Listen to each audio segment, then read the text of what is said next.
Hey, it is me, unapologetically T, and I just had to come here and do a video. I have been keeping y'all updated on so much progress throughout this journey. I have also let you into my past lives, and I still haven't scratched the surface. There's so much I've done in life. And a lot of it I've shared with you has been traumatic. But I haven't really shared all the great things I've done and all that stuff. I haven't shared all the traumatic stuff. I just try to put out there what I literally was shoving down deep. And there's other things that I've had to work through within myself. And so I came to do this video. I just came from standing outside in the rain too. So literally just standing there, allowing the rain to wash over me. Because I definitely have just come out of meditation and dealing with some deep, dark stuff that I wanted to talk to y'all about. This video is definitely for those who struggle with narcissistic family members. If you was raised by a narcissistic person, all that stuff. This is for you. Literally, yeah, I just came from standing out in the rain, just letting the rainwater wash over me. This has been a process. Everything is a process. It doesn't matter, where you're at in the process. This is just me showing you my process. Anything I talk to you about is me showing you my processing. So literally, if you're into computers, like literally they base all that shit off of us. So anything outside of us, so you got the world, solar system, and then you got us, and literally like anything outside of what God has created, and then man comes and creates something, it is based off of our solar system, our universe, us. Like, it is like, if you think of like stuff being pulled out, like those Russian dolls, like literally, it's like that. So any of these concepts, these terminologies, words, like you can always find a root back to something original. So I don't know. I just went there, but really where I need to go is this.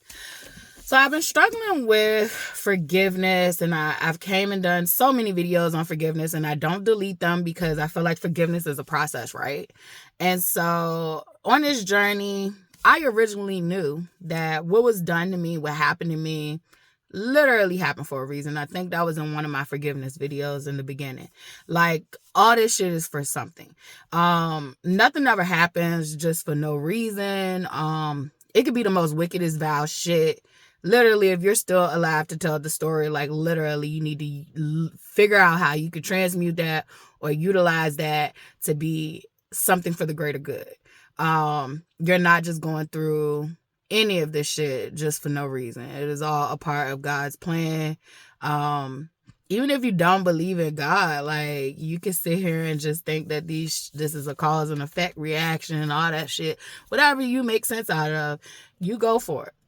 Like I said, like I try to listen and not judge. So it's literally whatever you can make sense out of it. For me, I'm spiritual. I'm omninist. I literally take what makes sense for me out of everything. I claim all of it. I'm all, so I'm claiming all of it.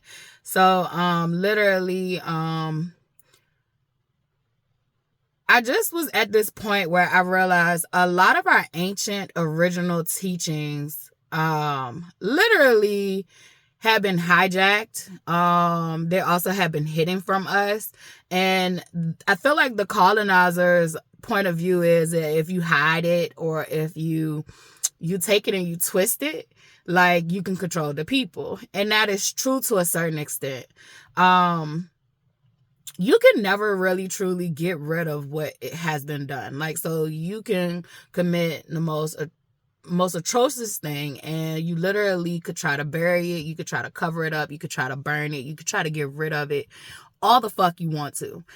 It is still there, and it is waiting for you one day.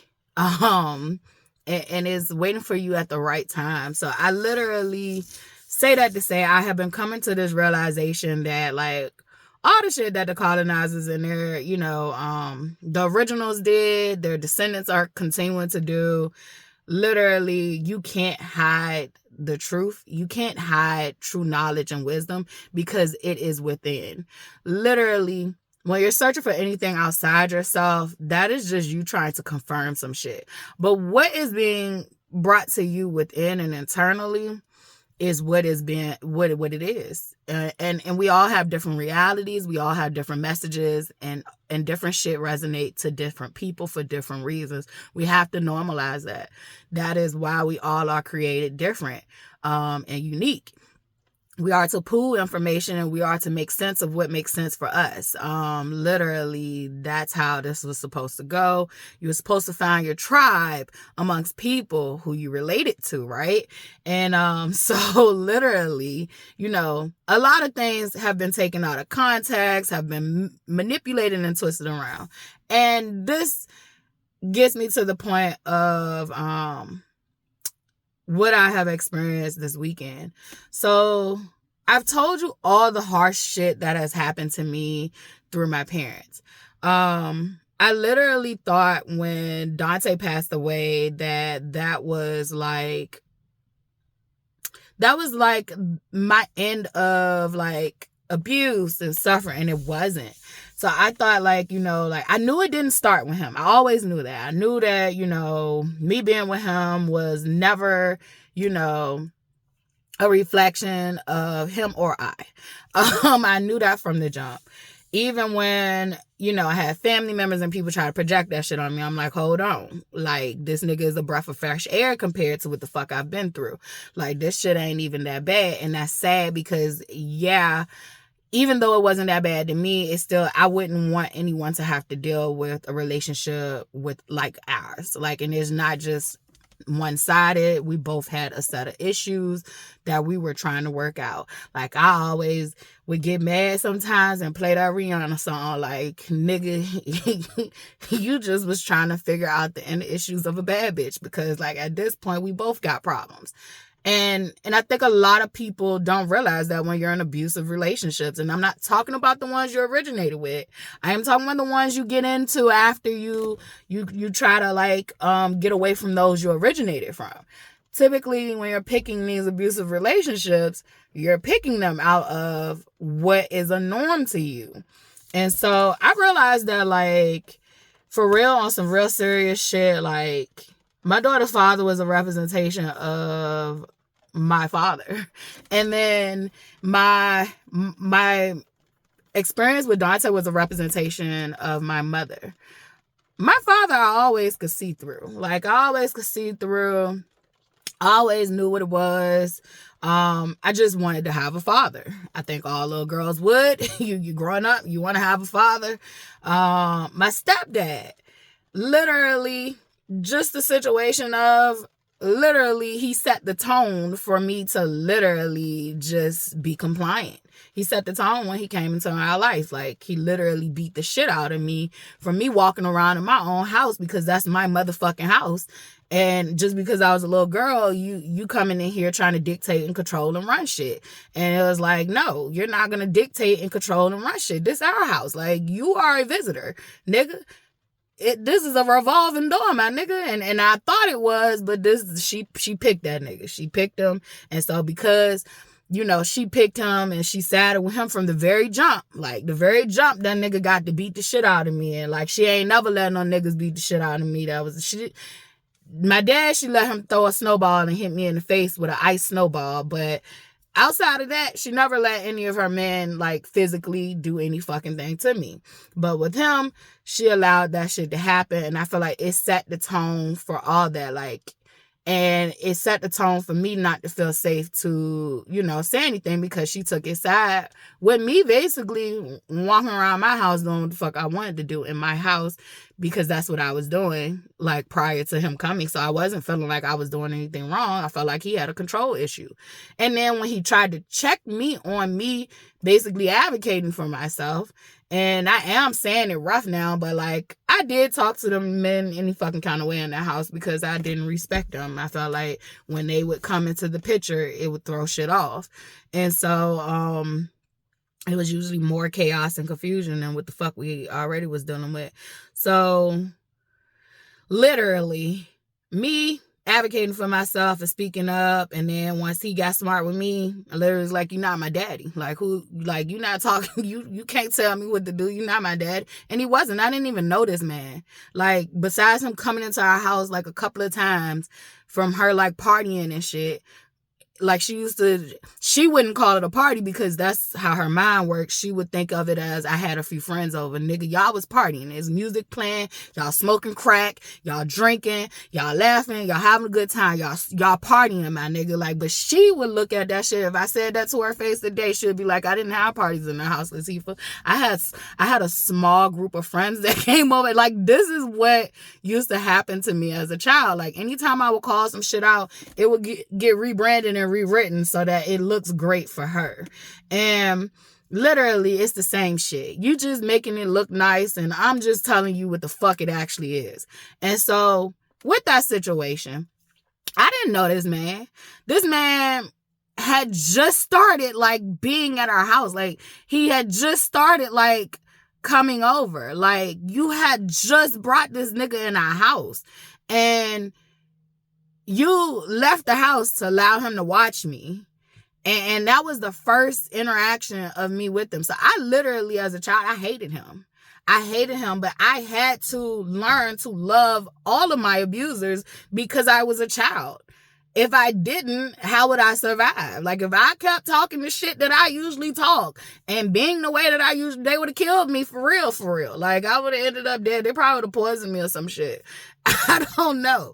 But like the aunt tried to kill me. I ain't do shit to her. Like, I just was being my goddamn self. And like with her, she wouldn't even allow you to be yourself. Matter of fact, like, I had to be my best version of myself because she used to hide behind the Bible and the cloth and Christianity. So like, she literally was so strict. Like, she literally was the person who, you know, you had to cut all the electricity off when the thunderstorms. We had to do Bible study and read the Bible and all that stuff.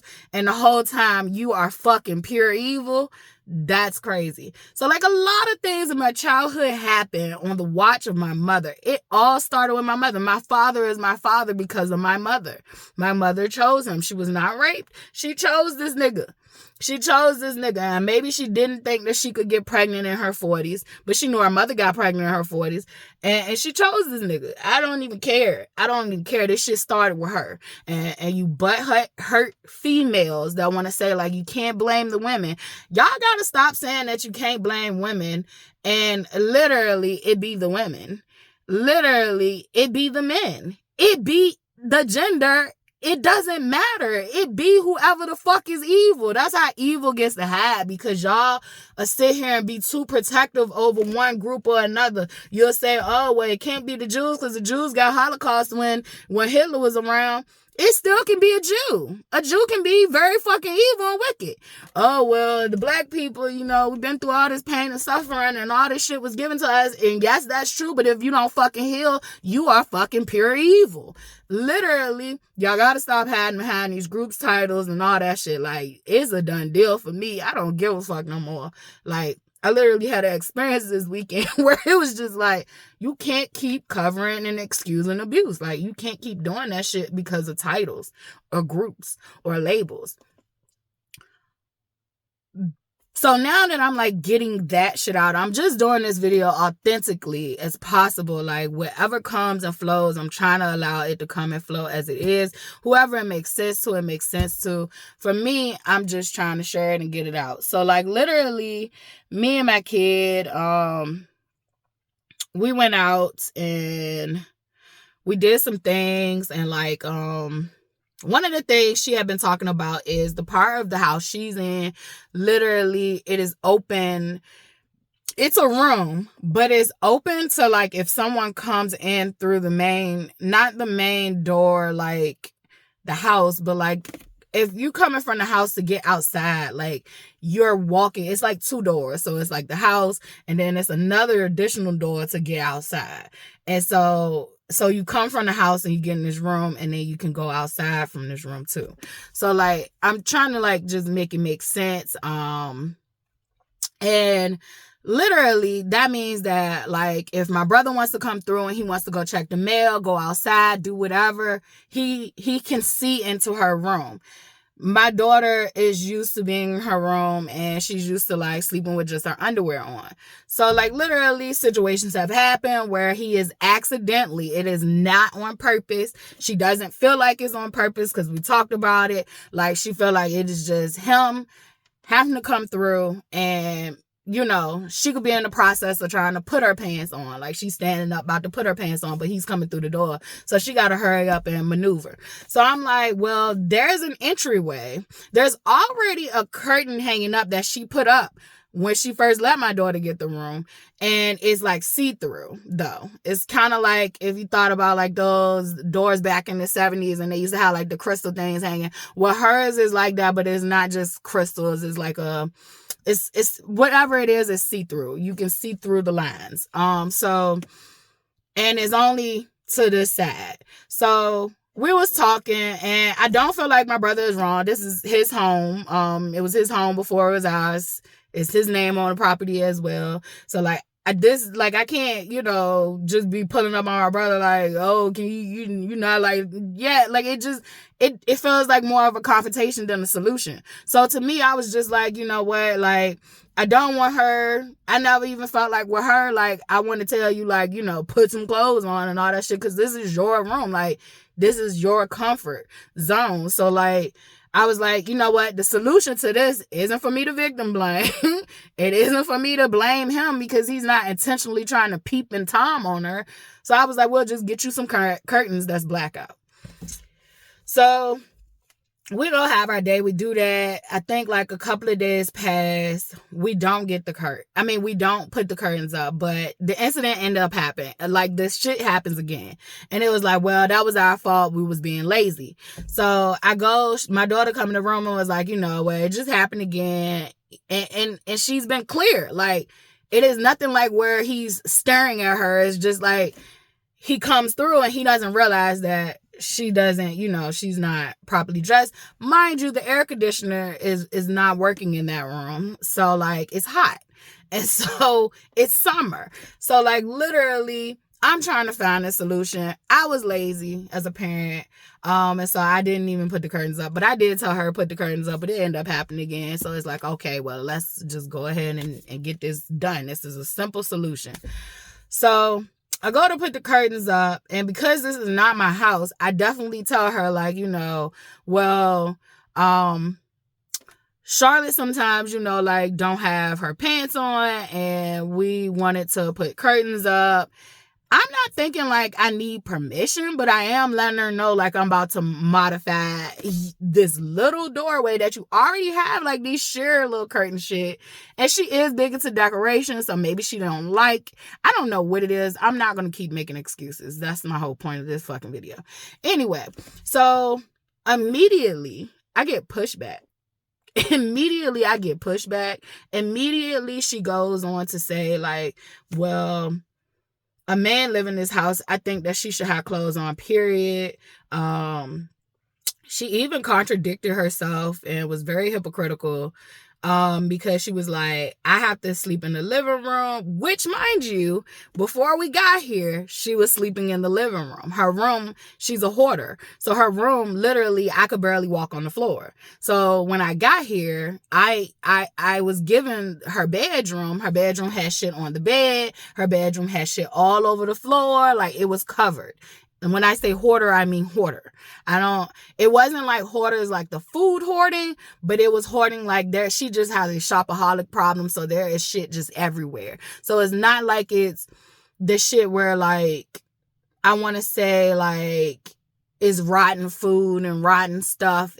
It's things of quality, but it's just, she just overdoes it. Like, it's too much shit. So she literally has a spare bedroom that she literally wouldn't allow for, my daughter to use. So my daughter had to use another room in the house because she stores stuff in there. The room that my daughter uses is full of stuff. The living room when we got there was full of stuff. So like literally when we got here, like it was hoarders buried alive, but not to the extreme where it was piled up to the ceiling. It was more probably like, I would want to say almost knee level, like knee level hoarding. And it was quality things, clothes, electronics, all this different shit. Literally could go shopping in the house. So literally when we got to this place, we were sharing the bedrooms, but there was 2 additional rooms available. Literally after I cleaned up her room, do you know she tried to pick? It was like she wanted her bedroom back. Like, and it wasn't like picking, she was serious. Like, she tried to make me feel bad and was like, she was tired of sleeping in her living room. She wanted her bedroom back. But it was like, before I had got here, you weren't sleeping in your bed. You was sleeping in the living room, ma'am. And then she tried to say, well, yeah, I would sleep in my bed sometimes. I just preferred the living room. But it was like, why did you give us this room? You could have gave us the room that my daughter was in. Like, my daughter's in now. Like, we both still can share that room. And I have to remind her and tell her all the time, like, if you ever want to stop sleeping in the living room, like, this is your house. This is your room. Like, look. Take it, because I at this point I'm just a visitor. This is not permanent. Like, please take your room. I could sleep in the living room or I could sleep in the room with my daughter. Like, it's not that serious. But once I said that, she left it alone. And so she never tried to bring that shit back up again. So then with the couch situation, the living room situation, and why I said she was hypocritical, she said that literally my daughter, I should have a conversation with my daughter about it's a man in the house and she need to have clothes on. And so I was like, yeah, I would have a conversation about that if she walked in the kitchen with some underwear on. But like, she's in her own personal space, in her own personal room. Like, this is where she sleeps at. If we could come out with a solution where both things could coexist, there can be a man in this house and she can also like take her pants off and keep her underwear on. Like, I'm cool with that. I don't understand why you would want me to have this conversation with her when she's not walking around in a common area. And I was like, I'm not mad at my brother either. Like, he didn't do anything wrong. He's walking through a fucking doorway. I was like, I just wanted a solution for her and for the situation. And I was like, it's not even nothing permanent. Like, you can literally take these curtains down when we leave. Like, we're not modifying nothing. Like, we're not building no walls or nothing like that. Like, we're not inconveniencing you. Like, we literally just putting up a curtain. And so she was like, well, I still don't understand it. You should have a conversation with your daughter. I live in the living room and I don't even come in here and be without my clothes on. And she lying. She literally took a shower and literally we was both shocked. Me and my daughter was like, she took a shower and she literally walked in the living room with just the towel on. And I'm like, well, my brother is in here. Like, yeah, I'm thinking the same shit now. Like, my brother lives in here. Like, and we never said anything about this, but this happened like a couple of days prior to this situation. We was like, that's weird. She ain't never did that shit. And so literally, we also have caught her changing in the living room. And my brother is around. So, like, you're hypocritical and you're contradictory. Like, literally, you are the one in the common space that is creeping us the fuck out. Like, you are. And so, literally, I mean, she gave so much backlash. Like, I can't even recall or replay the whole scenario, but I just want you to know she wanted me to shame my daughter for what had happened. And I'm like, I'm not going to do that. Now, if my daughter was walking in the kitchen with some drawers on, then we got a problem. We got a motherfucking problem. But she in her own space and she got her drawers on. Yeah, I done told her, yeah, your uncle be walking through here. You should keep some shorts on or something on. Like, something. I've had that conversation with her, but her ACS broke. It's hot as a bitch in there. Like, literally trying to come up with a solution. Fuck all this blame, pointing fingers. We need solutions. So she didn't like that. She came and she kept trying to, like, come in the area, and I'm like, it's not to keep you out. It's just to keep whoever got to walk past. That means the people who has to come through that doorway to get to the house, and us who has to come out. She has privacy now. You can't see what's going on in there unless you actually go through the curtains. Now, if he come through the curtains, then we know we got a problem. But like, that's not even it's not even on my radar. Like, I don't even feel that. Like, the whole point was just having the curtains as a barrier. I get caught up on shit. But anyway, just long story for this part short, like, I think she knows she had kind of like pissed me off a little bit. But then I think she really realized she had pissed my daughter off, because she pissed my daughter off more than me, because it's gotten to the point for me where like, I'm just at a point where like, bitch, you're crazy. You're fucking nuts. And you've always have been. And I've always made excuses for you because you were my mother. And I can't do that shit no more. Like, I have to love myself. Like, I have to love myself. And I am not honoring and loving myself if I sit here and act like and pretend that just because she's my mother, she loves me. Matter of fact, that's where I first learned twisted love is from her. And that's just the honest to God truth. I learned twisted love from her, and I think she learned it from her mother, and she passing that shit on like it's fucking candy. And I'm sorry for whatever extreme. I have sorrow for her for whatever extreme, and I think she went through extreme neglect and extreme abuse, and I think she never healed her wounds from it, and so she utilizes denial and manipulation to get through life. So I literally was taught the same shit, and I'm literally healing and trying to unlearn. Not even trying, I'm unlearning all that shit.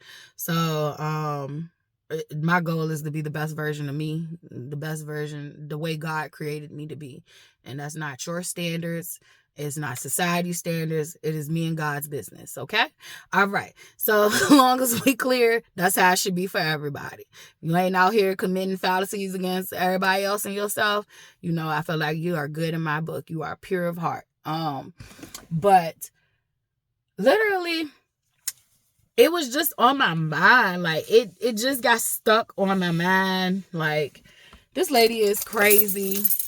She wanted to pick a fight.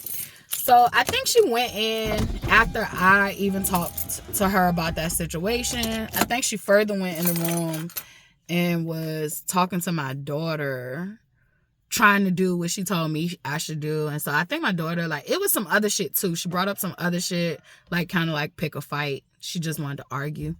And so my daughter came in the room and she was telling me what had happened, like after I left from that section of the house, like, what had happened. And I was just like, like at this point, shit, your feelings is valid. I try not to engage as much. It's not on the I'm scared of her. It's not even like on the I'm gonna lose control. It's just like, what the fuck is the point? Like, you're not about to get none of my energy. Like, I only do situations where like I need to stand on business, and that was one of them. Like, bitch, I'm putting this curtain up. You can feel whatever you want to feel. So I was just letting my daughter kind of know, like, the same kind of sentiments. Like, don't feed into that shit. Like, I understand it's wrong, like, whatever. Like, don't feed into that shit. She just want to argue. Apparently, she just want to argue because once she couldn't get something out of that situation, she tried to start another situation. And so I was like, don't even argue with her. So I think maybe like the next following day, the shit was on my mind. This probably like Friday or Saturday. And so the shit was still on my mind. And I had went outside and I had like a visit from Dante. And I told y'all, like, I'd speak to the dead and I talk to the dead. I used to be ashamed of it. Just because I felt like people was gonna think I was crazy. I was told as a child that what I was seeing wasn't there. So like I just always kind of, she walking outside now, I told you. So I always just kind of felt like invalidated with those experiences. But I felt like Dante kind of like came to me, and it ain't no kinda. Dante came to me and was like, told me to stop worrying about that situation. When the time comes, like, he knew I was well capable of making the right decision. And one of the things I was worrying about is I already know that my life is changing.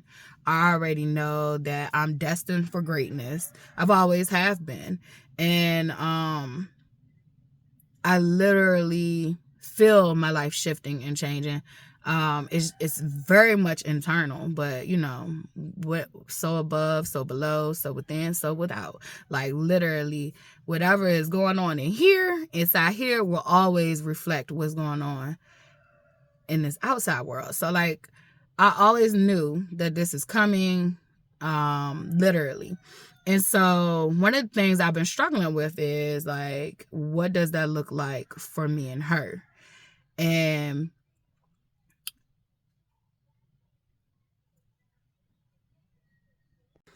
all right, so I had to pause the video that I was doing, and I'm back now. It was monitoring spirits all up here. Waited right good till I came outside to come outside. She does that a lot. And so literally as I was speaking about what does that mean for us, and I mean us as in the mother-daughter dynamic, I have been struggling with that. But I found it funny because she literally was like right in the vicinity. And it's not that I can't talk about it around her. It's just that I literally come out here to be in my own space, in my own peace, and not to be bothered. And so I hate when she does that. Like literally, you know. Well, I come out here when I come out here, but whatever. Anyway, so literally so much has transpired through our relationship, from childhood all the way up. She never protected me where it mattered most. So I always just grew up confused because she would protect me against outsiders, but like when I look back at it, it's like the things that I probably would have been okay had she not intervened. But the places where I needed her to intervene the most, like she did not. And now that I'm older, now that I'm a mom, now that I'm more healed, like I literally can see that. I always felt like I was a burden as a child. And one of the things that I always was told was that I was spoiled and that I require all this attention, but I never received quality attention or quality time. Yeah, I was always clinging to her because I did not feel safe. So I always clinged to her and always wanted to be around her because I did not feel safe by myself. And literally, even though I was around her a lot, it was never quality time, if that makes sense. She literally had her own shit she was dealing with. So like I just was there. She just was there. But we was never like sitting there like bonding, doing something together, if that makes sense.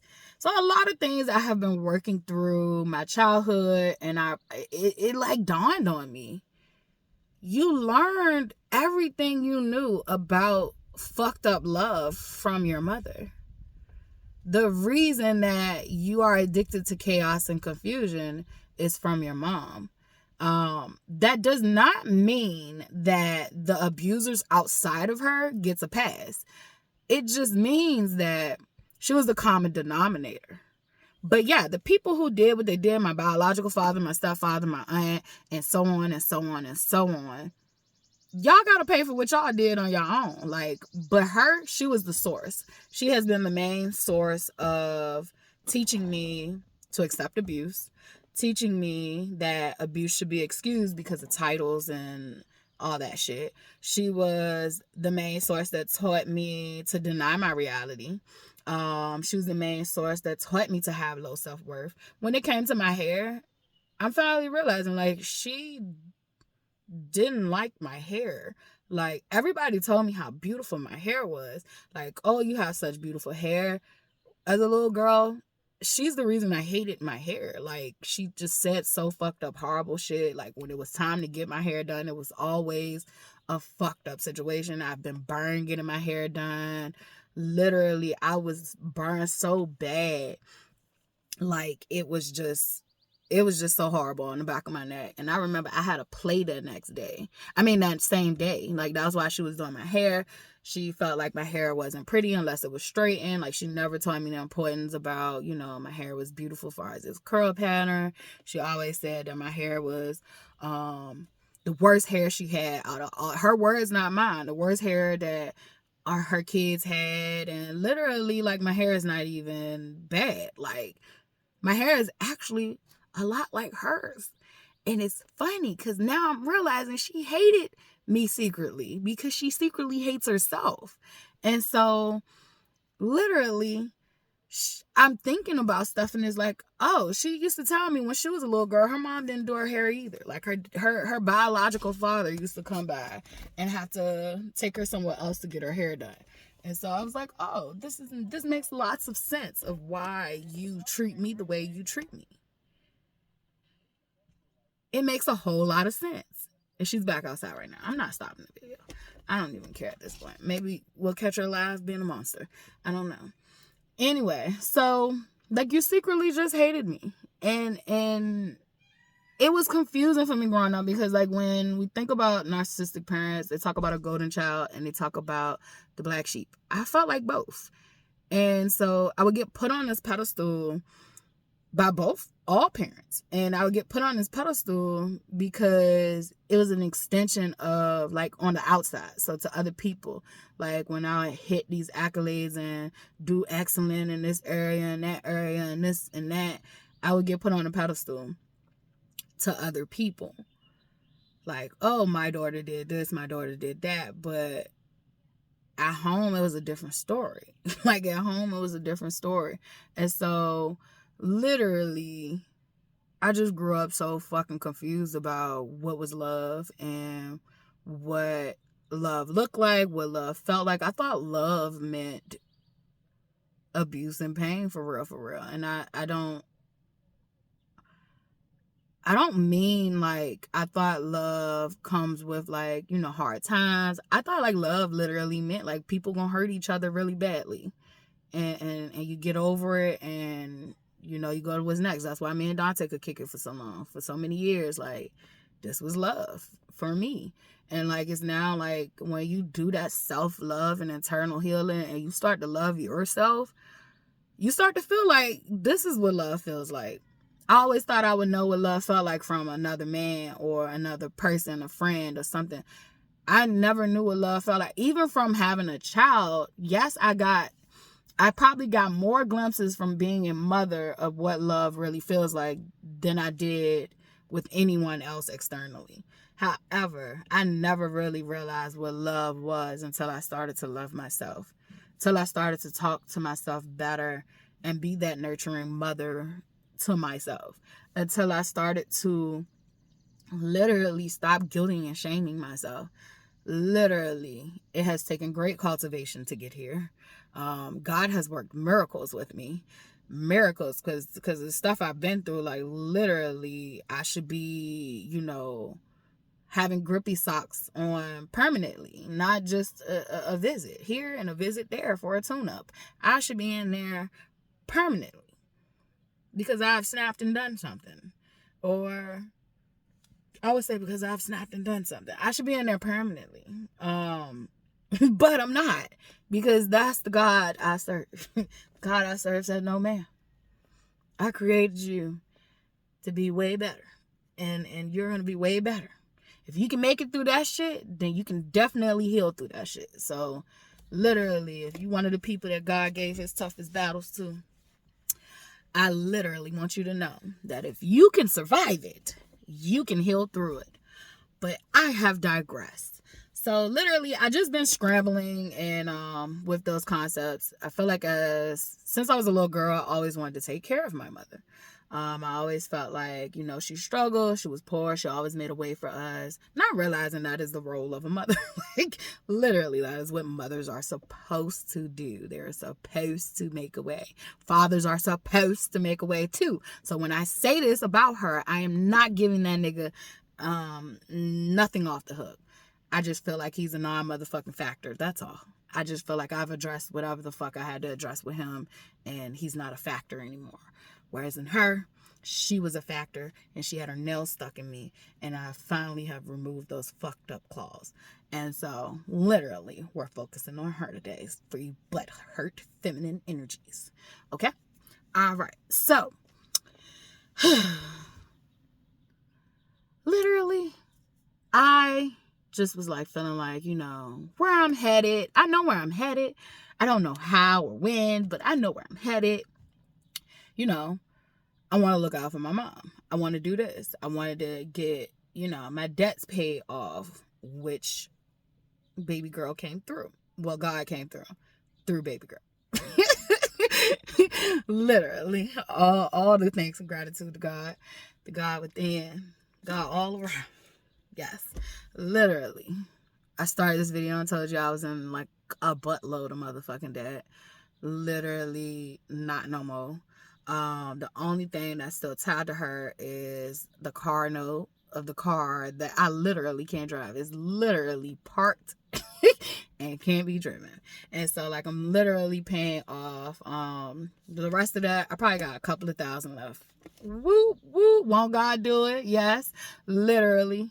So literally the person who literally tried to tell my daughter I was misappropriating funds because I literally took a trip, which I had never took a trip by myself ever since I had became a mom, ever by myself. Since I became a mom, I never went just solo dolo nowhere. When I became a mom, I was with my child on my boyfriend, my child on my mother, my child on my sister, my child or someone. But I rarely ever got, I probably got to go to therapists, to the narcissistic abuse groups, but never got to take a trip. My birthdays were spent with different people. And so literally my daughter was told that I was misappropriating money and that like literally I should have been spending the money on her. And it was like, first of all, that's not your money. Second of all, I'm raising this child by myself and she looks clothed and fed. Yeah, we're both going through some shit. She just lost a father. I just lost a partner. Literally, why would you try to put that in my daughter's head? And it literally made a wedge in between me and my daughter. On my end, I felt like, bitch, how dare you believe somebody else after me and you spent all this time together? And then she felt like, hey, bitch, how dare you go do something without me because you always been doing shit with me and you do always spend the money on me and now you decided to choose yourself. So like we literally had a moment where we had to work some things out between each other. But literally, it was like, why would you do that? Why would you do that? Why would you do that? Why wouldn't you support her and tell her that, you know, your mother is going through some things right now? You're going through some things right now. What do you need to feel better at this moment? Do you want to talk? No. You tried to turn her against her mother. And literally, it didn't work. Her dad tried to do the same thing. It backfired. I even let her feel her feelings. I let her feel her feelings. I let her spew her hate. Because I'm like, look, shit, I've been the one here. That's one thing you can't do. That's one thing you can't say about me. I've been the one here. I've been the one here. I never took a break. Only time I got to do a birthday by myself, I was in the motherfucking crazy hospital. I was grippy socks and medication. That was when, and I had to lie to my daughter and tell her I had went out with my best friend and we had went to the beach because I didn't want her to know I was sick in the hospital. And my daughter was mad at me. This is how much I dedicated my life to the people in it. My daughter felt like I shouldn't have even got to go out to the beach. I'm thinking like this would be a nice little buffer for her to know like her mom's not around, but she's at the beach. No, my daughter got mad at me like, you didn't take me to the beach with you. It wasn't like happy birthday. You should have a great time. It was, oh, you didn't take me to the beach with you. How dare you? And literally, I'm trying to protect you, but bitch, I'm in the hospital because mentally, y'all have exhausted me. Mentally, I am drained. And that was my only birthday I ever spent away from my daughter until the year of healing commenced. I mean, I've been healing all along, trying to figure out, I think it was a process of healing, like trying to figure out what was going on. What was my problems? What were my issues? Like, been fighting very hard. but I couldn't get out my own way. And when I say that, I mean by facing reality that these things have happened to me. It was so painful to face. And I finally faced them. And I'm like, well, God, what is the holdup? Because like I'm doing all these things, I'm healing, but yet and still I was holding on to that me and my mother can have a relationship that we never can. We never can. Our relationship will be always toxic because she does not see anything wrong with how she behaves. And I think the saddest part for me is that I grew up with this. Like, I remember being in the hospital my last time, which was on my birthday, full circle. Everything be coming full circle in my life. Like, literally. My first time spending, going to a crazy place, literally, I spent my birthday in there. My second time going to the crazy place, my last time going to the crazy place, I'm speaking that into, existence. My last time going to the crazy place, I spent my birthday in there.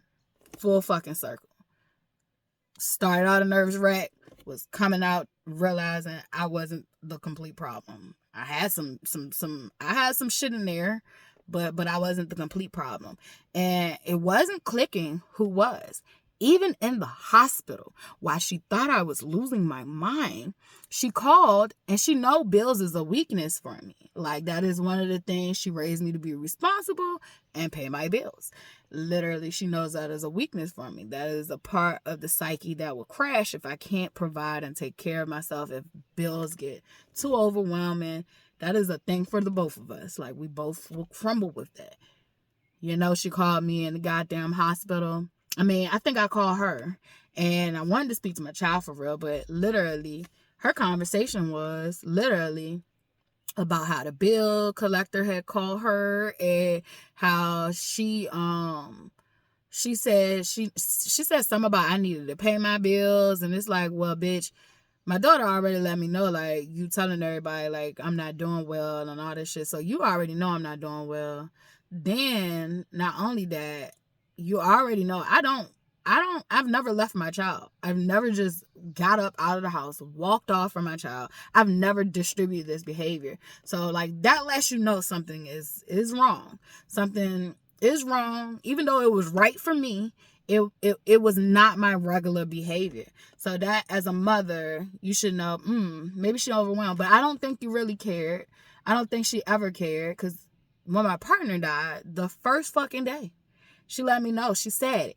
When I found out after being on the phone, hearing that he had passed away, and I let out a blood-curdling scream, this bitch said, even from the grave, he's stressing my daughter out. I'm happy he's dead. And it was like, what? It was like I was just so consumed by fucking so much hurt and pain. I felt like a part of me died, and I think it did. Like, me and him were so fucking intertwined. Like, a part of me literally was physically dying off. Like, and I felt it prior to the phone call. Like, I just remember being off balance and just feeling like something was not right. And the phone rang, and I knew when I seen who was calling. I already knew. And it was just like, in that moment, while I'm at my weakest state, you still was fucking with me. That wasn't enough. She told me she wasn't going to drive me. I asked her, could she drive? No, she didn't. I didn't even get a chance to ask. She said, I hope don't nobody think I'm driving them over there to the house, because the food is on the stove and we got company coming. First of all, it was my house. First of all, the Thanksgiving of the people who were coming literally dragged the fuck out your dumb ass. My cousin literally beat your head in for some money and shit, like, which that shows some crackheaded ass behavior. And I was just like, what the fuck is this? Like, why is you playing all these little mind games and shit? So I'm just like, I'm like laughing that you really chose that shit. Then they tracked mud all in my goddamn house. Like, literally, it was just a lot of shit that day. It was a lot of shit. It was a lot of shit ever since that day. Like, it was just like, God was like, you gonna see these people. You gonna see these people, or you ain't gonna see your dream life. You gonna see this nightmare, or you ain't gonna see this dream life. And it's just like, I'm literally just like, I'm seeing it. I'm seeing it, God. I'm seeing it. But she literally told me she won't go drive me over there. Like, and I'm distraught. I am crying. I am boo-hooing. I am breaking down. I don't even know how I got over there. It was God's grace. God's grace. I got over there because I kept breaking down. And this is from the highway. Like, I'm trying to get from the upper west end all the way back to Church Hill. Like, so this is from the west to the east. And I'm on the highway and I'm breaking down driving while I'm bringing down crying while driving. I don't know how I got there. And so, and not to mention that this is not just any house. This is the house we shared. Like, this is the home we shared. Excuse me, it wasn't a house. This is the home we shared. Like, so not only, it's just so much in this. It's just so much in this. And like, literally, my sister did end up coming, but she was no good in that situation. Like, I don't even know what the fuck purpose she served. But it's just like, I got to see, like, my nephew was comforting. Thank God. And literally, his family members were as well. Some of them. And it's just like, I don't think all of them knew how at the time, but some of them, I felt like I was having to feel their goddamn pain because a lot of it felt like guilt. And I was just like, I don't feel guilty about shit. I'm hurt that my friend is gone. Like, that was my and I'ma just say, like, at that point in my life, that was my everything. Like, that was my person. Like, that was the person that literally, when shit wasn't right, I could run to him. When shit was going good, I could run to him. Like, we shared life together. We did shit together all the time. Like, that's what I knew. And he was wrong. He was abusive. I was abusive. Like, we both shared our parts, and he was worse than I can't say that. Like, he was far worse than fucking me. But I knew how to deal with him. I knew how to manage him. I knew how to tame the beast. And a lot of people didn't. And so, literally, my whole world crashed when he passed away. And my mother was like numero uno and trying to make me break. And that's crazy. And then not only that, I had to return back here to her. And I think I had to return back here to her because I was still viewing her as, but that's your mother. I wasn't picking up on that, yeah, this lady gave birth to you, but this lady has not shown up as a mother. Literally, the reason I think that she seeks comfort in us being here is that empty nest Munchausen syndrome shit. Is like something that she gets to say she's doing and taking care of because it is ill and it is sick. Like, she constantly tells people, like, I'm not okay. Like, it's like, I hear her talk and, like, she'll be like, oh, she's not okay. Like, I'll just be like, oh, okay, well, wish that over me. Okay. She literally does stuff constantly to fuck with me mentally and emotionally. It's not physically. And I've made a big thing about, like, don't touch me physically. I've had to do that because she'll try to, like, think she can hit me, and she'll, like, literally try to hit you and it'd be a hit, but she'll try to act like she playing. Like, bitch, you not playing. Like, don't touch me. Don't touch me. I've had to tell her I don't want hugs. Like, we're not hugging. We're not transferring energy. And it's like, now I've gotten to this point where, like, well, if you're feeling all these things, like, literally, what are you holding on to? Literally, I thought I had to come here to make amends. Maybe me and my mother was going to make amends and we was going to get through. You can't make amends by yourself. That's why I was struggling with forgiveness. I've been struggling with forgiveness with her. I've been able to forgive everybody else and, like, feel like, yeah, I forgive you. I still don't love them, but I forgive them at least. I forgive them. But no, I don't hate them either. I just don't have any. It's like no feelings. It's no feelings there. And I think that's the point I wanted to get to with her. And it's there. Like, it's just, you were the woman who had me. And that was it. I was born of your bloodline. I was born of my father's bloodline. There are some people in the bloodline that I fuck with. And there's a lot of people in the bloodline I don't. And my real bloodline is with God. Like, that's my real bloodline. That's my divinity. That's it. My real father is Jesus. Yes, the spirit flowed through my father when y'all had me. That's my real father. Like, that's who my father is. That's the immaculate conception right there. So literally, that's why I kind of like have been able to, I've made amends with everyone else, like, because, and not amends in the sense of like y'all not gonna get what y'all paying for. Like, I mean amends with myself and allowing those to have the baggage that fucking belongs to them. But with her, I think it was always this guilt or this obligation because she was my mother, that I had to take her with me. I had to look out for her. Like, she should have been looking out for me.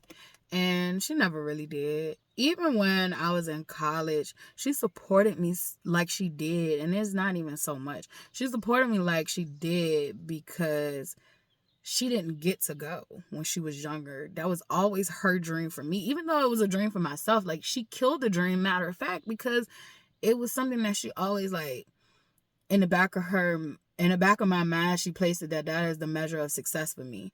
Even though, like, I'm really, like, into learning, and like academia would have always been the world for me because I just love learning and I love sharing what I know.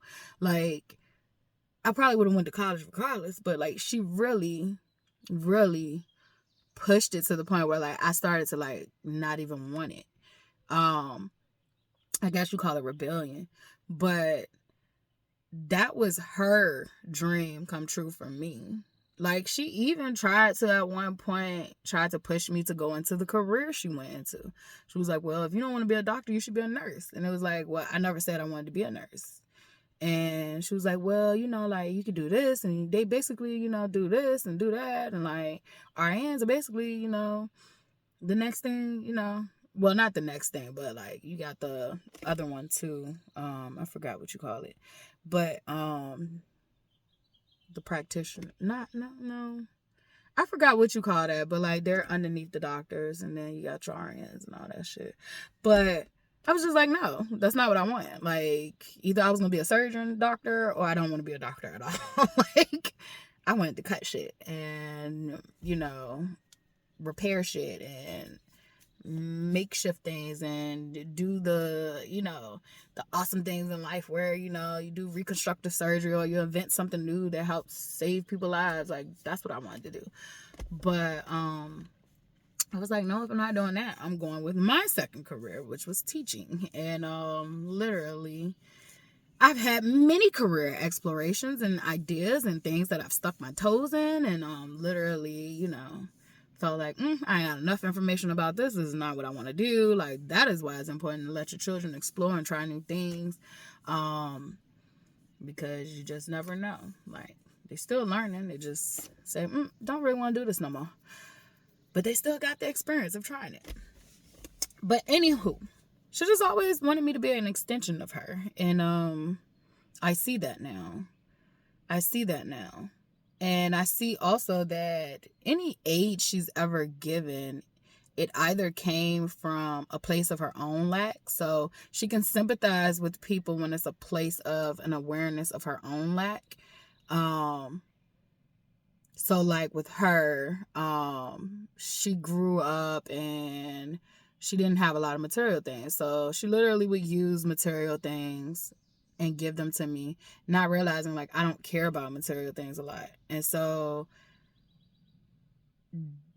she didn't realize, like, you know, she used to call me ungrateful, but it was like, I didn't want this. And that's not ungrateful. Like, I literally don't want this. You wanted this. You should have bought it for yourself. Like, you should have bought it for yourself. So like, even when she's not being selfish, she's being self-centered, if that makes sense. And so, and then I'm the bad guy because I'm advocating for myself that like, oh, this is great. And it's like, it's not great. It's not great to me.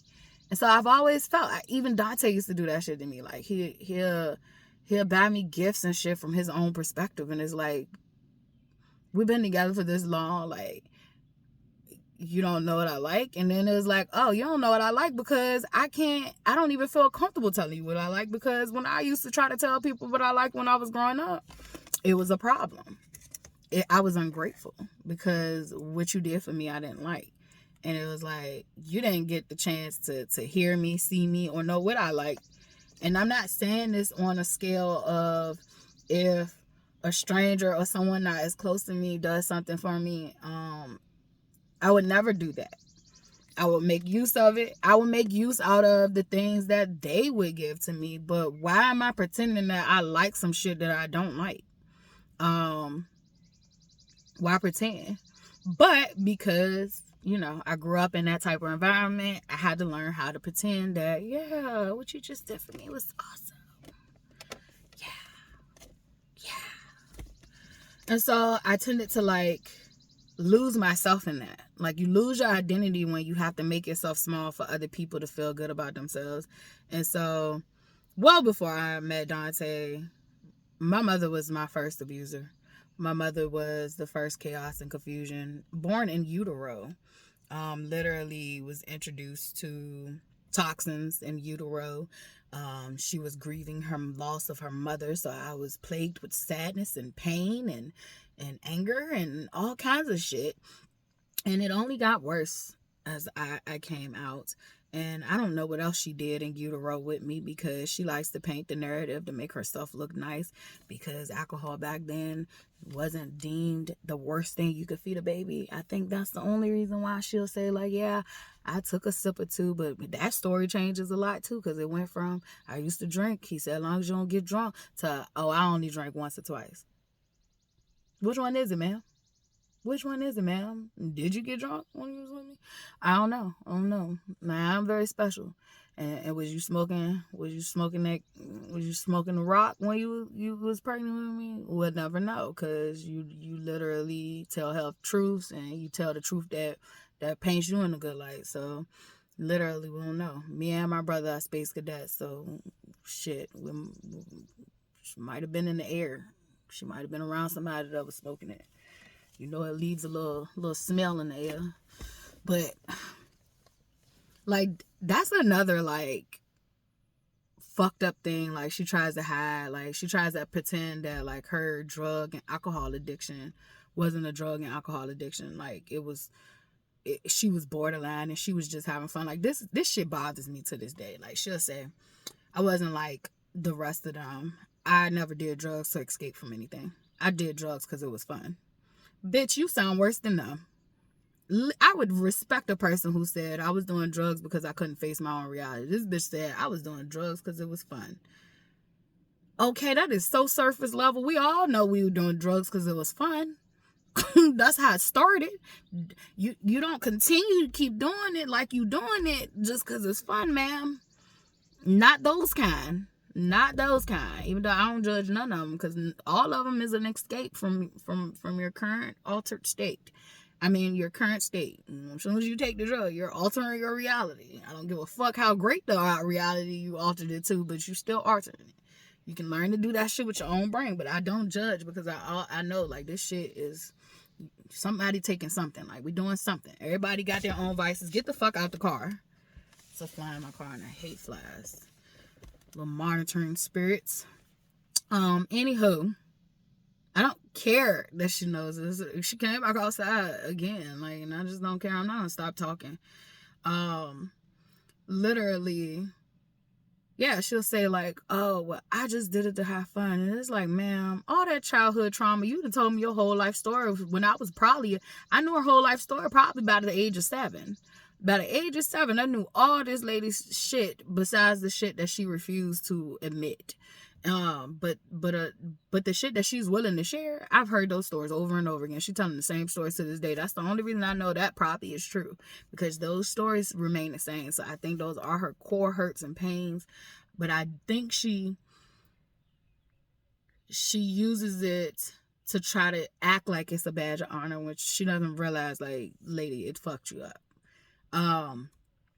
But literally, It's okay you was doing drugs to escape. I understand. When I moved out on my own, I understood immediately why you was doing drugs. Because I was like, oh, this shit is real. This shit is real hard. This shit is real hard. I even called her. I was like, oh, I understand why you was smoking crack. I swear to God. I swear to God. When I first moved out on my own, when my daughter found, I was like, oh, I see why you was smoking crack. Like, I swear to God, I said that shit. And she was like, yeah. It's hard. It's hard being an adult and all that shit. And then she was like, and imagining it doing it with 2 kids. I said, I already know. That's what I already called you for. Because, like, goddamn, it's just me. I can't imagine doing this with 2 goddamn kids. And literally, she did have 2 other prior to that, but they were grown. And they would literally come in and disturb the peace as well. But she created those monsters, so I guess she had to deal with them. So, literally, I've always been able to find compassion and empathy for my mother, but she has never been able to find it for me. She has never actually allowed me to be freely myself. Like, she didn't even know who I was for real. I think by the age of, like, my teenage years of running the streets, like, baby, running the motherfucking streets. Like, she didn't know who I was. She didn't know what I was doing. She didn't know. All she knew is that if Latifah got into a fight or altercation, like, it wasn't Latifah's fault. She did know that. She did know that. She knew that somebody was fucking with Latifah because Latifah takes a lot of shit.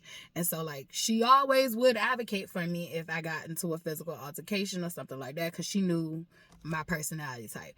But however, she didn't know the shit I was in. Like, she did not know who I was, what I was in. She didn't know none of that shit. And so she knew what I would tell her about certain stories, but I never would tell her, like, the real deal shit that I was doing or into and all that shit. Like, I just kept, you know, that part apart away from her. And, but she didn't know. She knew the person that she allowed me to show her. And I think that's what parents fail to realize. Like, y'all think y'all are beating these kids into submission. You think you are restricting them into submission. Pay attention to who your kids are and stop trying to make them who you want them to be, because they are who they are. Now, you can guide them. You can try to mold them to be a little more cautious, a little more this, a little more that. Each child is different. But trying to change who the child actually is gonna get you every time. It's gonna get you every time. The more you try to change the child from who they actually is, they just gonna be extra who they is behind your back. And that's all I can tell you. And yeah, that shit might hurt the child, but it's hurting the child because they couldn't show you who they was for you to give them the proper direction. Because they were scared that you was gonna do rah rah rah rah rah this. Like, my friends who parents allowed them to be who they are, like, and I mean, I had some friends that was about that shit. Like, literally, those friends turned out great. My friends who parents tried to put them in a goddamn closet and protect them from every fucking thing, or the parents tried to make them who they wanted them to be, those kids tend to want to step in shit and smell it. It's like crazy. So literally, I'm just at this point. I did this. I told you Dante came to me and gave me the message that I would know what to do when it was time to make that decision. And boy, Father's Day came in. I spent Father's Day in deep meditation. I think Saturday I started cleaning. I was just like, I need to clean up my space because I have been doing a lot of crafts and all that shit. I finally finished them shoes. And so, that's for somebody, I guess. Literally, I was like, let me clean up my area. I'm tired of seeing all these goddamn beads. Like, I don't want to see another fucking bead again. For a while. I actually love doing this work, but I just don't want to do it for a while. I need a break from it. And so I was like, let me tighten up my area. So I started to, like, you know, clean up. Started feeling immediately better and all that shit. And so then Sunday came. Well, Saturday also was my grandmother's birthday, and I had went through the day knowing it was her birthday, but I was just like, it wasn't dawning on me. And I love my dad's mom. She is one of the people I used to literally, we would communicate with each other without words. And it was funny because like she would always try to get me to be still enough to just like be, and I couldn't do it. She told me that like when I was younger, like she was like she understood because she was younger too, and like it'd just be something that would come with me over time. And it was like yeah, because that's still shit. Like, I always had to sit still at home. And so, like, when I would leave home, like, I want to play. Like, I want to fucking play. When I go outside, I want to play. And so, when I would get with her, it was just like, nah, man, we already in the country. It's already slow. Like, let me go on out here and do something. and so, she would teach me just different shit. And it was like this unspoken thing. And some of her words were spoken, but she was a woman of very few words towards the end of her life. And so I don't know who she was to everybody else, but I know what she meant to me. And I love her. And one of the things, she was one of the first deaths that was like started this whole chain of the 7 deaths. I had 7 deaths basically a year apart. So I lost my grandmother, I lost my sister, I lost, I don't know if it was my uncle, I forgot the order. I lost so many fucking people. I lost my grandma, my sister, I'm gonna just say my uncle, then my brother, then Ro, which I felt like was my sister. We just wasn't blood. I think we was blood related too. We share the same last name. I don't know how that works. Whatever, because I don't even think my bloodline is, I mean, it is now, but whatever, the confusion. Anyway, we definitely was related down the line somewhere. And she felt more like a sister than any of my sisters. And she wasn't even my sister. She was definitely a maternal figure in my life. And so, lost her to brain cancer.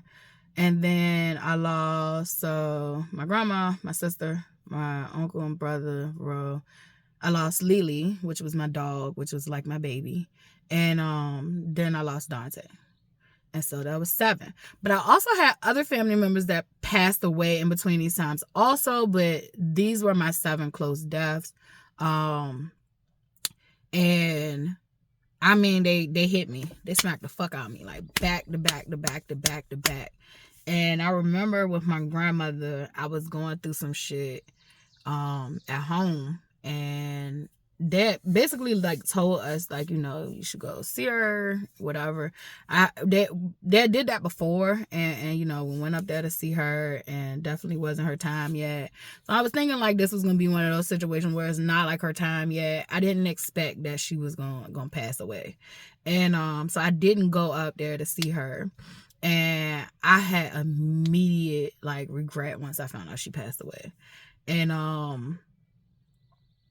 I just wanted to say goodbye to my grandmother, but like, yeah, that fucked me up. But my grandmother ended up coming to me in my dreams. It was one of those like intense dreams. When I have dreams with passed on spirits, that shit hurt. Like, I have a physical, it's so intense. It's like this physical, painful, my heart is pounding. It just feels like it takes a lot to be in that realm or that space with that person. And I think mostly is because you don't want to let go. So you don't want to part from each other, and it hurts. But I did get to say goodbye to my grandmother. I had lost a god sister also prior to this, and she also was in this dream, so it was funny. But I lost her a couple of years ago. But yeah, the most important part of that dream was me and my grandmother like let me know that she loved me, and that she didn't, you know, hate me because I didn't come see her, and that she knew I wanted to say goodbye to her. So she was like, you know, this is our goodbye, and like that she loved me deeply, and she always loved me. And it was some other shit in that dream, and then it was like this, we pulled away, but I was in her arms, I was sitting on her lap. It was like I was a little girl, and she hugged and kissed me, and so that was dope. And I think after that dream happened and that intensity happened, like immediately, you know, I didn't struggle with the guilt and the shame anymore of not going to see my grandmother, so before she passed. So Yeah, it's been a lot. It's been a journey. It's been a fucking journey, and I don't always know why I'm still here. All I know is I was made for this shit, baby. Like, I was made for this shit. Like, God designed me to be what I am. Like, God said, yeah, I'm gonna put this one out here. I'm gonna see what you gonna do to this one. Like, I'm gonna see what you can do to this one. This one indestructible.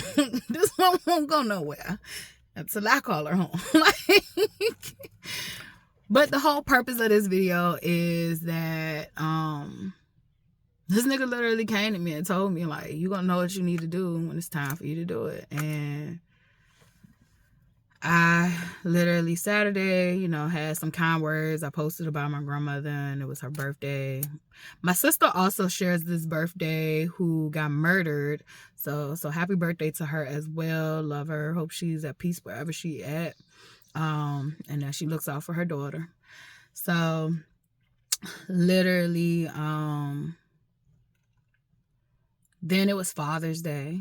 And so I wasn't in no like bad grief. It was like good grief. Like, it was like remembering and honoring those ancestors that came before me. And so even with Dante, like, I'm getting more to this point of just understanding like our relationship dynamic and what that meant for us. And I don't have to hold on to like hate and resentment and all that shit. Like, we had our experience and we had our life and we had our good times and we had our bad times. And a lot of times we try to change the narratives of our stories to make us feel better. And like, what I've been doing is accepting these stories simply for what they are.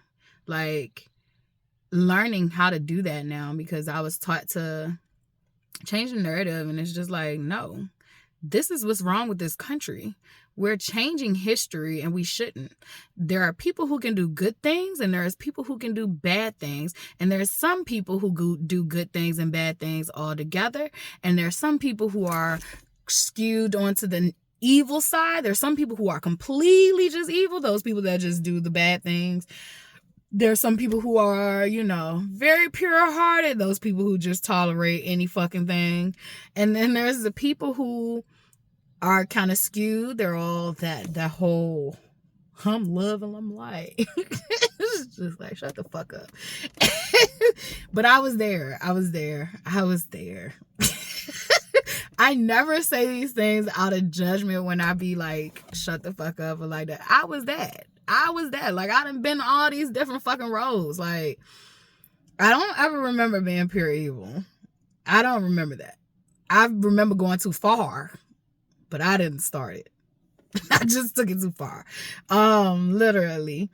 And so we have all these different types of people and things out here, and we can't change the narrative. Like, if someone was pure evil, they were pure evil. If someone did good and bad in his life, we need to recognize the good and the bad that they did. We can't just wash away or wipe away what was done, or it will come smack you in your face every fucking time. It will find you over and over and over again. And due to my battery gonna die, I'm gonna go ahead and say this. I've come to this point in my healing journey where I realized the abuse started with my mother. And they say like the abuse gonna end with me. No, bitch, the abuse will end with her. No more do I feel obligated to do anything for my mother besides pay what she asked me to pay while I'm here. But I will not be taking care of her. I will not be doing anything extra once I leave here. I will not even be communicating with my mother. That is the point that I have gotten to. Literally. My mother called my stepfather and warned him when I told her he was sexually abusing me as a child. And she told him, she did not call him and confront him and say, hey, did you fuck my child? She didn't do that. She called him and said, hey, I have some bad news. Latifah said that you were raping her and that I knew about it. Even if you didn't know about it, bitch, why would you lead like that? And this is the confusion I grew up in. This is the confusion I grew up in. Imagine being a child and you telling, and that's the response you hear. You're gonna what? You're gonna think you're the problem. And not only did she do that, she literally told me that I didn't get raped. My daughter got raped. And I'm trying to blame it on him because Dante was raping my daughter. My daughter never has come to me and said Dante was raping her. She comes to me and said Dante was raping her. Spiritually, Dante's ass will be dead. Like, I know he's already dead, but like, he'd be dead. Like, I'm gonna go with my daughter. I'm gonna go with my daughter on that one. But my daughter had never said these things. And this is not the first time she's done that. She's done that twice prior to this. So that would be the third time she did it. She did it to Dante once before. Talked to Charlotte. Charlotte said that never happened. She never said that. She don't know what she was talking about.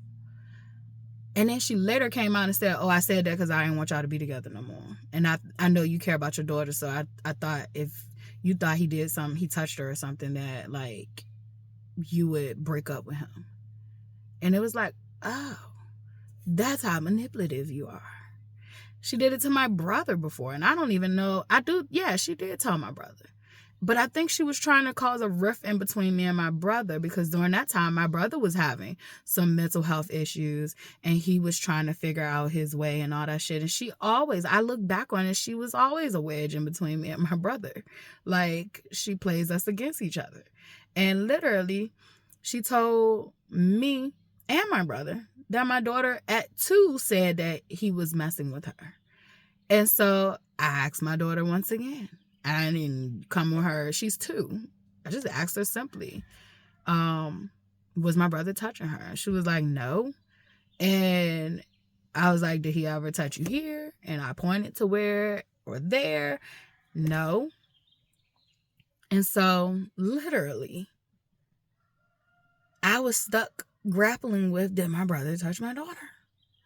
And the whole time, I think she's been doing this because she knew I was being touched.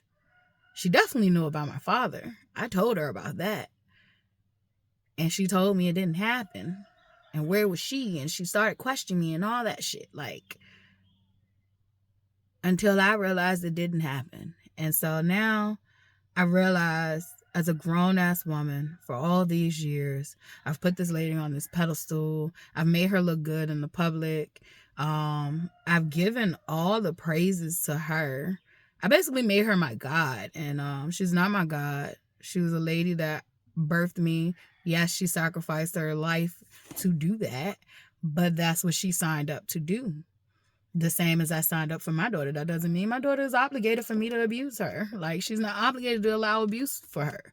So literally, yeah, I dismantled the pedestal that I put her on. I have detached and disconnected from any feelings of obligation or whatever. Like, there's literally have been this purge where I just feel nothing. Like, at first when I got here, I felt fucking complete anger and rage. And I think I should have. But it's like, now I've just got to this point where, like, I fear nothing. There's a block. There's access denied. And as soon as God gets me out of here, that's a done deal. Like, there is no access. Anybody who wants to have access to me that I deem to be worthy, that is in connection to her, that don't respect my boundaries, you get cut off with her. Like, and that's just as simple as that. But like, I'm done with my mom. I'm done with the mother wounds. It started with her. The abuse is going to end with her. I don't want to be abusive like her. I don't want to be like her. I always grew up and was like, I wanted to be like my mom. And it was just like, I wanted to be like this vision of her that she painted of herself. The vision of her that I portrayed to everyone else. But My mom was a very sick person growing up, and I think she was a sick person well before she started having kids. I think that she grew up in a sick environment, and I can hold compassion and love for her in that area. That's the kind of compassion and love I can give to those who have hurt me. I can't give you love that is unconditional. I can't give you that type of love.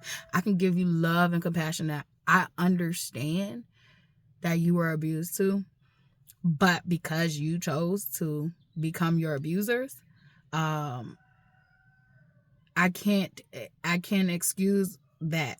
I can't forgive that. What I can forgive to you is the fucked up shit that you need to wear that you did. That's what I'm giving to you. That's what I can give to you. For me, what I can give to myself is so much fucking love, compassion, and empathy that I was given to you. I can give to myself all the love and compassion and empathy that I was given to you. I can give to myself all the protection that I was giving to you all these years. That's what I can give to myself. I can give to myself love. I can give to myself that I am worthy of so much more. I can give to myself that it is a better world out here. I don't need to be here. Like, it is a better world out here. I don't need to be with you guys. I don't need to deal with you guys. I don't need you guys. I never did. Literally, you were anchors. I didn't grow up with support. I grew up with anchors. I grew up with motherfuckers that made me feel like I was being supported, but they were wearing me down. It is why I wasn't able to elevate past where I could elevate, because I was being anchored down. This tattoo that I got during, I had just started getting therapy and getting mental health help, and I got this tattoo. I didn't realize it at the time. Like, it's an oxymoron. My psychiatrist even told me, like, this is an oxymoron, right? And I was just like, yeah, it is. And it finally clicked this year. Like, you're saying that these are the two people that can hold you down. Like, and this is my mother and my daughter.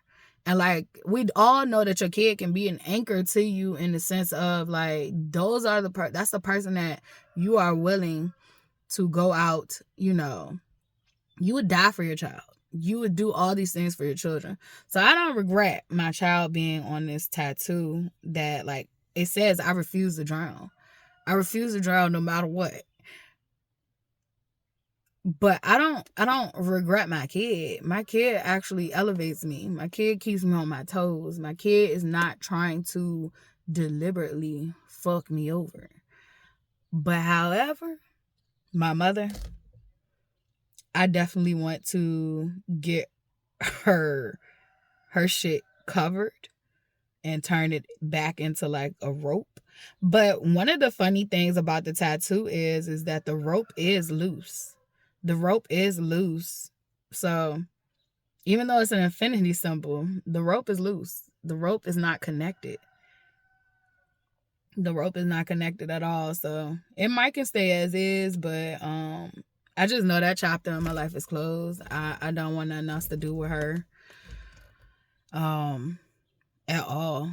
I disown all of them. I disown all of them. Anybody that was fucking abusing me, I disown you. Like, I disown you. I ain't talking about we done made mistakes and hurt each other feeling. I'm talking about fucking abuse.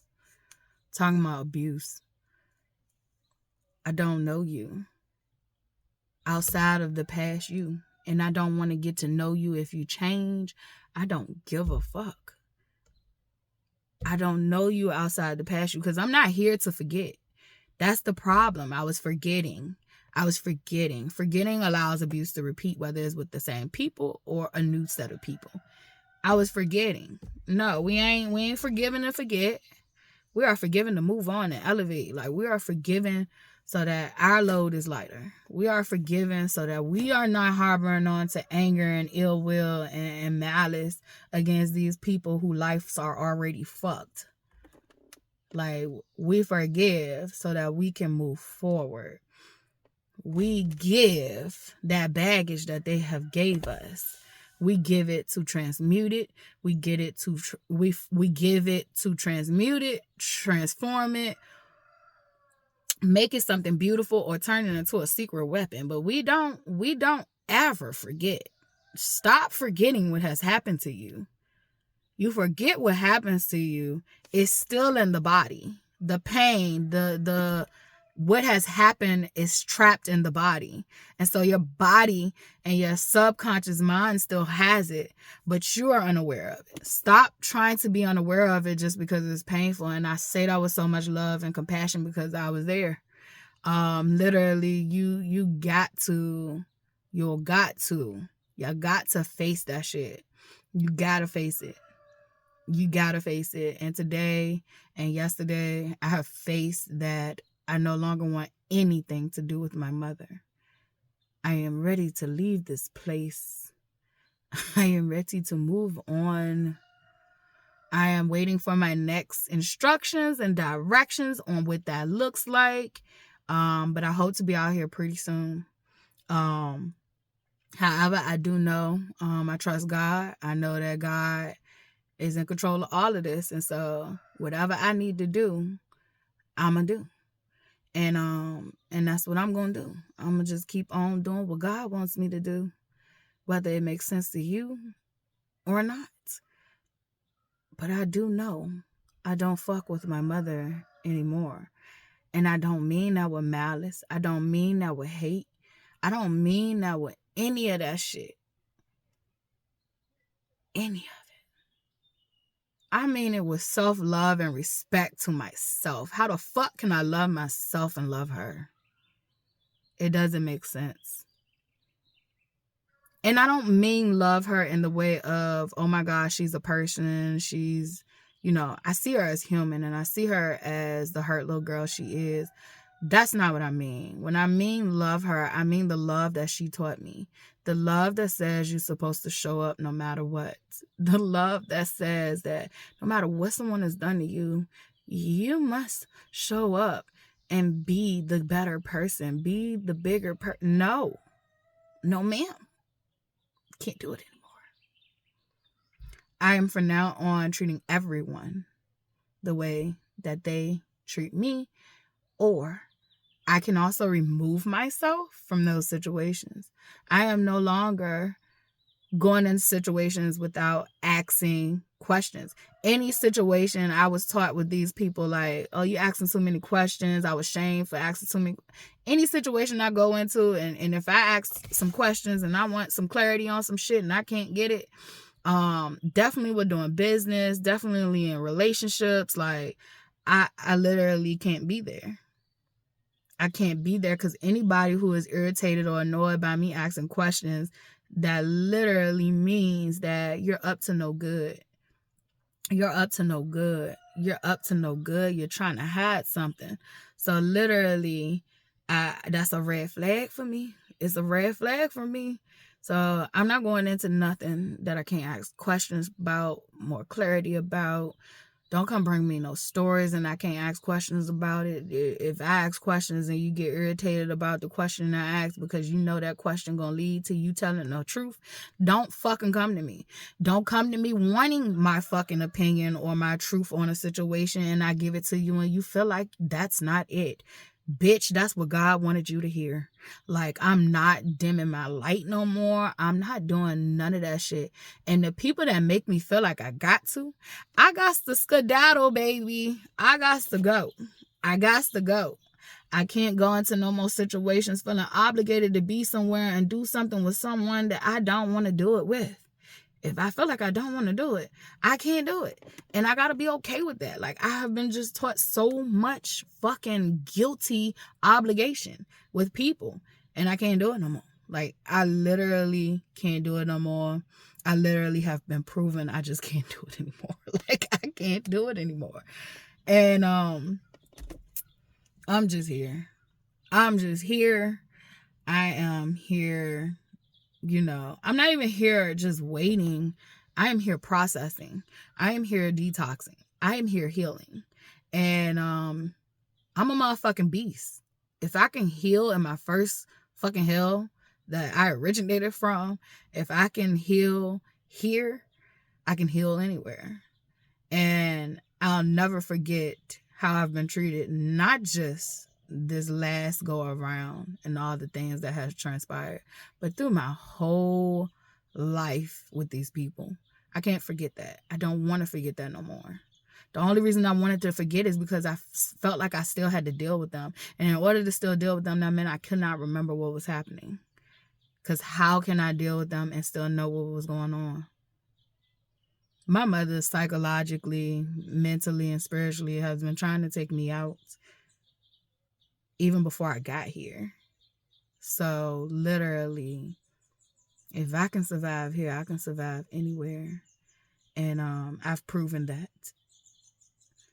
But I don't think that was the point. I think the point was realizing that you should never excuse abuse, no matter what the title is, no matter who they are. Excusing abuse is going to get you fucked up every time. It's going to block your blessings every time.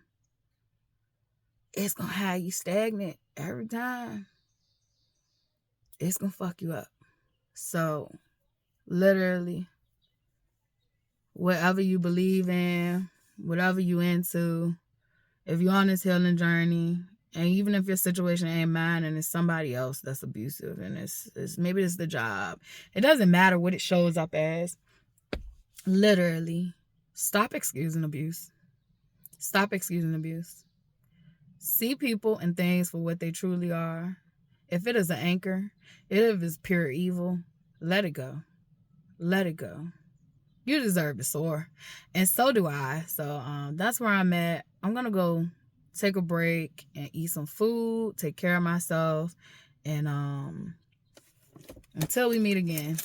And I hope that when we do meet again, that literally I am living the life that I've always deserved. I pray to God. All right.